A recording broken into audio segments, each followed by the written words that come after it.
Bonjour à tous. Alors aujourd'hui, deuxième partie de la vidéo sur la fabrication de ce petit meuble pour l'acier à ruban. On va voir si l'aspiration elle fonctionne réellement en conditions d'utilisation. Et on va voir également comment fabriquer les petits tiroirs ici en bas.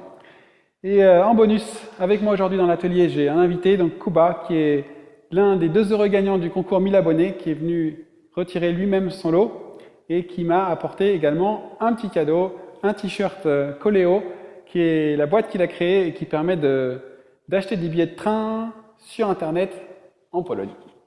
C'est parti!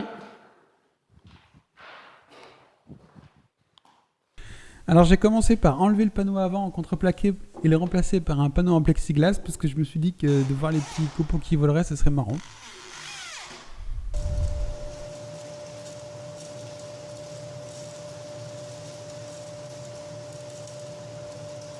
Ensuite, après avoir bloqué les roues, je déplace la scie sur le chariot. C'est pas évident parce qu'elle est bien lourde. Faire attention également à bien aligner l'ouverture du dessous de la scie sur l'ouverture du dessus du chariot.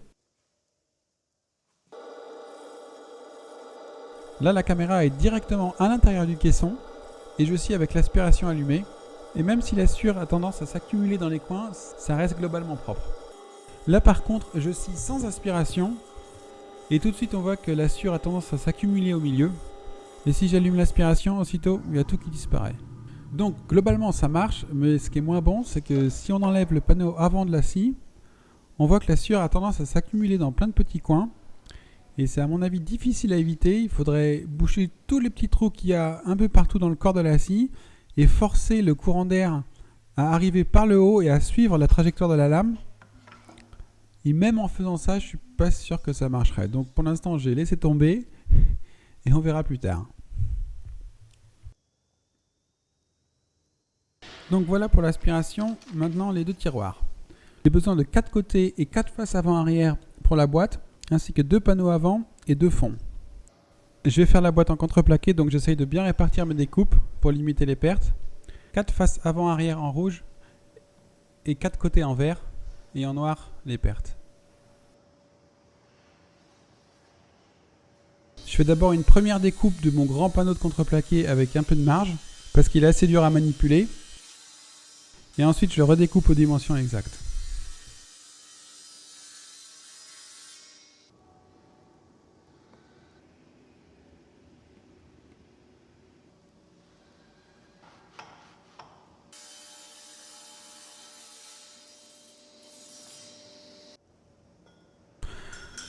Ensuite, je me suis dit que j'allais faire mes feuillures à la toupie pour changer.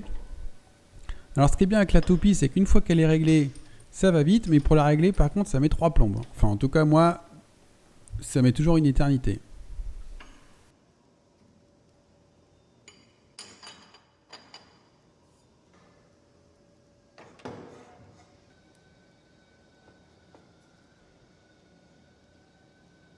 Pour régler la profondeur et la hauteur de coupe, j'utilise ce petit réglet de toupilleur qui est bien pratique.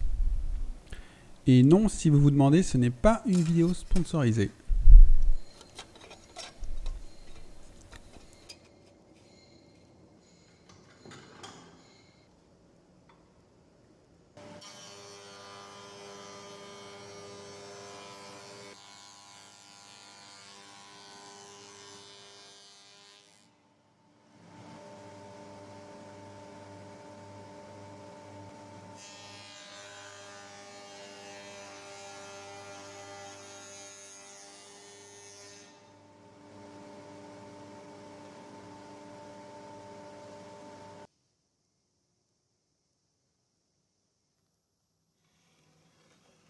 Alors en collant le fond du tiroir en même temps que les côtés, ça me permet d'être sûr qu'il sera bien équerre sans avoir besoin d'utiliser des serre-joints dans la diagonale.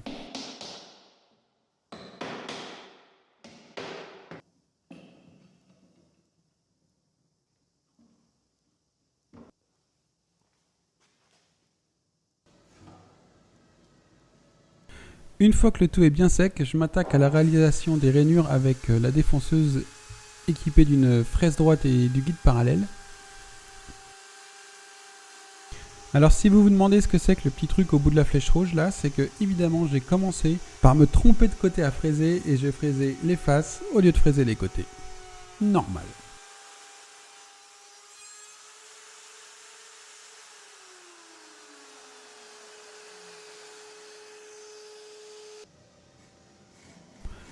Pour les glissières, je fais ça dans une chute d'érable que je rabote et je découpe à la bonne dimension.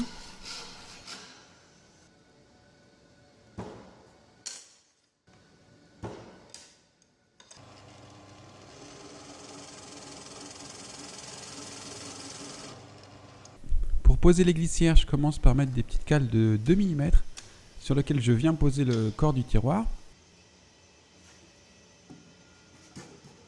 Et ensuite, je mets les glissières dans leur rainure et je marque exactement leur emplacement au crayon.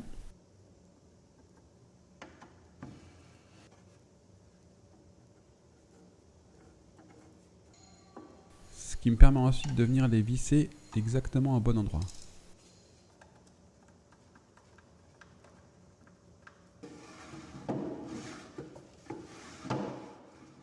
Pour la glissière du haut, je procède un peu différemment. Je me suis fabriqué une petite cale de la bonne largeur contre laquelle je viens appuyer la glissière.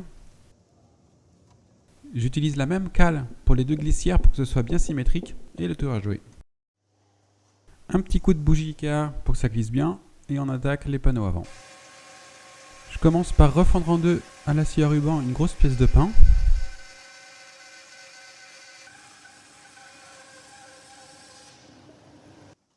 Comme j'ai fait ça à main levée, la coupe n'est pas parfaite. Je ne sais pas si on voit bien là sur la vidéo.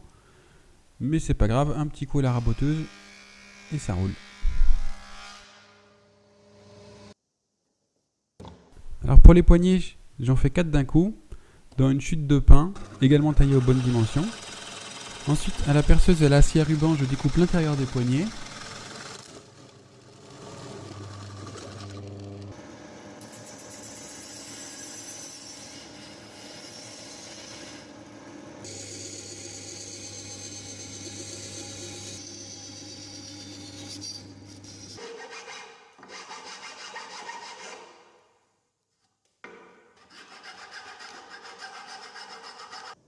Et avec une petite fraise quart de rond, je viens casser tous les angles pour que la poignée soit agréable au toucher. Avec une défonceuse sous table, ça aurait été plus pratique, mais bon, on fait avec ce qu'on a.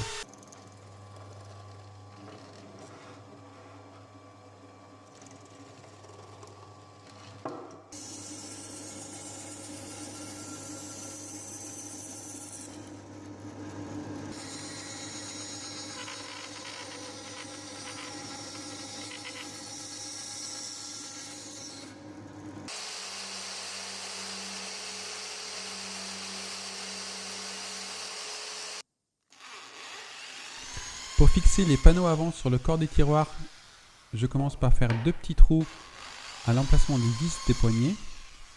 Ensuite, toujours avec une petite cale de 2 mm, je cale le panneau au bon endroit et je le fixe sur le corps du tiroir par l'avant avec 2 petites vis temporaires que je viens mettre dans les futurs trous pour les poignets. Ensuite, je peux mettre les vis définitives et enlever les 2 petites vis temporaires. Je termine les trous pour les poignets que j'utilise du coup pour fixer par derrière les poignets de manière définitive. Ce petit truc avec les vis temporaires permet de fixer les panneaux avant des tiroirs sans utiliser ni colle chaude ni adhésif double face et c'est bien pratique. Voilà, c'est terminé pour aujourd'hui. Je peux commencer à ranger tout mon bordel dans mes tiroirs et pas de vernis parce que je suis paresseux. À la prochaine!